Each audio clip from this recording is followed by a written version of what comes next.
So today we are presenting our Ed Rising board. We decided to go with community service. At the beginning of the year, we were asked to come out and volunteer at our local rodeo grounds. So as a group, we decided to really dive into what that was going to look like. It was our first our first community service together as a group. So we went out to our rodeo grounds. We took a look at what to expect. We looked at the numbers for how many guests we were going to be expecting that weekend. We looked at the area that we had for parking, and we looked at our ticket sales so that we knew when a car arrived, we knew how much to charge them. So it took a lot of planning and just trying to work together as a team. And so Madison? The next big thing was communication. We were all in different locations doing different jobs, so we all had to stay communicating with each other so we all knew how to do certain things and what to expect, obviously. And that leads into teamwork. We all had to work as a team to keep things flowing smoothly and just to keep everyone having a good time. So the next biggest thing we had to do was be adaptable. A lot of us were thrown into jobs that we were not expecting to be thrown into, and we really had no idea what we were going to be walking into. We expected there to be 800 people on Friday night and 1,200 people on Saturday night. Instead, it was 1,200 on Friday night and 1,800 on Saturday night. So it was a really big shift, and we had to learn how to work with that change and the big rush of people.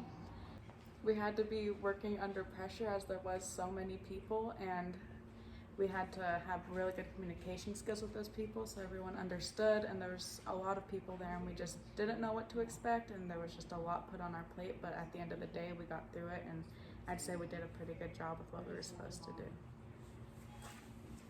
Along with the lines of, we expected to have about 800 people on Friday night, ended up having 1,200 people on Friday, and we had 1,200 expected to be on Saturday and 1,800 on Saturday. So with all those numbers, it came with our integrity. We had to charge people about $20 a car, so that's a lot of money that we were working with. And so just having the integrity of not taking the money, making sure people are being charged when they're coming into the gate, and making sure that they are getting the correct amount of money back and charge the correct amount.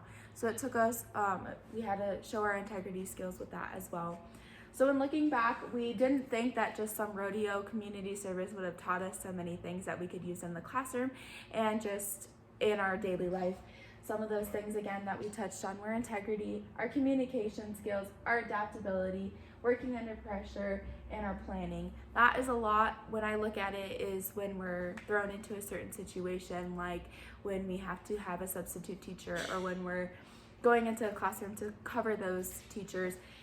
We're given a lesson plan and we're not giving too much time to prepare for that day. We're not giving the time to know the students that we're working with. So that comes with our skills of adaptability.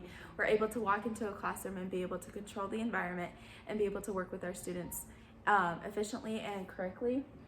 And again, that's along with working under pressure and our professionalism. We are able to communicate with adults, such as parent-teacher conferences, and being able to know what to say, using our eye contact, our posture, our correct wording, and speaking with our voice. But in the end, we all really enjoyed our community service project. It taught us a lot of things that we can use in our daily lives and for our education route that we are going to end up taking. So that was our presentation on Educators Rising and our community service.